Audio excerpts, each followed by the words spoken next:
چاہے تو 100 پیر کے مزار پہ حاضری دے آ، لیکن جب تک ابا راضی نہیں اتنی دیر تک اللہ راضی۔ یہ حدیث پاک ہے، حضور نے فرمایا جس کے والد راضی اس کا اللہ راضی، اور جس کا باپ ناراض اس کا اللہ۔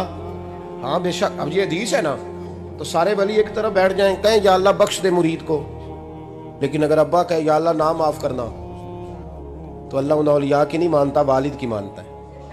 اس لیے بلے شاہ آسمانی اڈ دیاں پڑھنا ہے، جیڑا گھر بیٹھا انہوں پڑھیا ہی نہیں۔ بھائی یاد رکھو، ماں باپ سے پیار کرو، ان کی خدمت کرو، ان کے پاس بیٹھا کرو، اور ماں باپ کو ٹائم دیں، وقت دیں، چند گھڑیاں ان کے پاس بیٹھیں۔ آپ یقین کریں ابا جی سے آپ مشورہ کر لیں، صرف مشورہ، مرضی بے شک اپنی کریں، لیکن اس مشورے میں آپ کو اتنا سایہ ملے گا کہ زندگی میں کبھی ناکامی نہیں ہوگی۔ پر اسی سجن دی مننی، ابے دی نہیں مننی، اور پھٹے پہ جو نلائق ہماری طرح کا بیٹھا ہے اس سے مشورہ لینا ہے، والد سے نہیں لینا۔